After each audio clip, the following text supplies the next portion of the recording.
जो द्विज कुल में उत्पन्न बालक होते थे,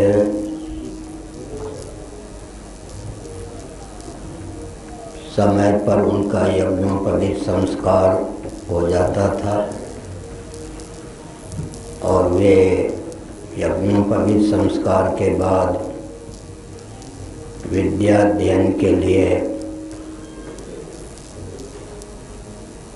गुरुकुल या ऋषिकुल में जाते थे। मनुस्मृति के दूसरे अध्याय के अनुसार भिक्षा मांगकर गुरु को निवेदित कर गुरु के द्वारा प्रदत्त आहार का सेवन करते थे। गुरु और गुरु पत्नी की मर्यादा की सीमा में सेवा करते थे। ब्रह्मचर्य व्रत पूर्वक वेदांगों का अध्ययन करते थे। वे सब के सब धर्म के जानकार होते थे और ब्रह्म तत्व जिसको ईश्वर कहते हैं उसका उन्हें परोक्ष ज्ञान होता था। धर्म में उनकी निष्ठा भी होती थी। विद्या अध्ययन के बाद वे गृहस्थाश्रम में प्रविष्ट होते थे और मर्यादा की सीमा में गृहस्थाश्रम की अवधि तक उस आश्रम की मर्यादा का निर्वाह करते थे, निवास करते थे। ब्राह्मण सामान्य रीति से चारों आश्रमों में अधिकृत मान्य हैं, क्योंकि ब्राह्मणों का जीवन पूरा त्यागमय तपोमय होगा, तभी वे दूसरों के लिए आदर्श हो सकेंगे। विद्या और कला की शिक्षा औरों को दे सकेंगे। क्षत्रियों के लिए गुरुकुल अर्थात ब्रह्मचर्य आश्रम, गृहस्थाश्रम, वानप्रस्थाश्रम तक का विधान था। अगर वे भी संन्यास लेते तो रक्षा व्यवस्था समाज की संतुलित नहीं रहती। उदाहरण के लिए गौतम बुद्ध और महावीर दो राजकुमार क्षत्रिय कुल में उत्पन्न असमय में निवृत्ति मार्ग की ओर चले आए। उसी समय से रक्षा व्यवस्था देश की असंतुलित हो गई, जो आजकल भी प्राप्त है। वैश्यों को कहा गया कि आप वानप्रस्थ और संन्यास का दरवाज़ा मत खटखटाइए। कदाचित आप भी वानप्रस्थ संन्यास का दरवाज़ा खटखटाएंगे तो किसी गौरक्ष वाणिज्य के प्रकल्प संतुलित नहीं रहेंगे। देश अर्थ की दृष्टि से पतन की ओर अग्रसर होगा। शूद्रों से कहा गया कि गुरुकुल वानप्रस्थ संन्यास आश्रम का दरवाज़ा मत खटखटाइए।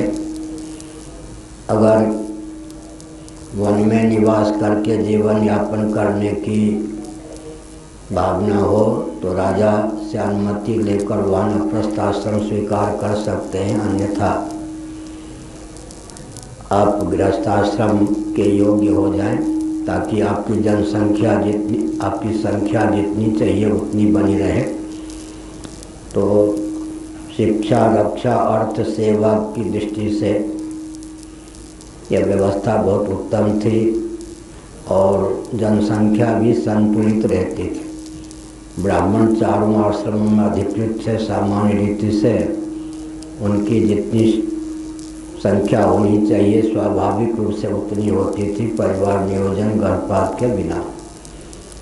क्षत्रिय अपने दायित्व का निर्वाह कर सकें, उन्हें जो 3 आश्रमों में अधिकृत किया गया उसके फलस्वरूप धर्म युद्ध में वीर गति को प्राप्त करने के लिए सदा उद्यत रहने के कारण क्षत्रियों की जितनी संख्या अपेक्षित थी उतनी ही होती थी।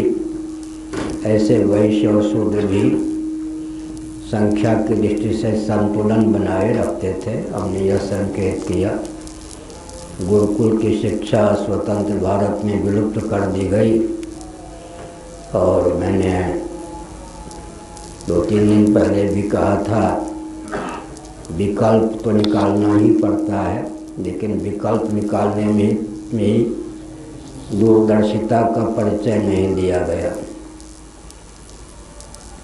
शिक्षक जितने हैं इनको ब्राह्मणों का विकल्प बनाया गया, पुलिस और मिलिट्री वालों को और क्षत्रियों का विकल्प स्वतंत्र भारत में बनाया गया, उद्योगपतियों को वैश्य का विकल्प बनाया गया, स्वयंसेवकों को शूद्रों का विकल्प बनाया गया।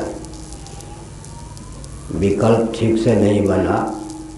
जब मूल धारा भारत में सुरक्षित थी तो विकल्प की अपेक्षा ही नहीं थी।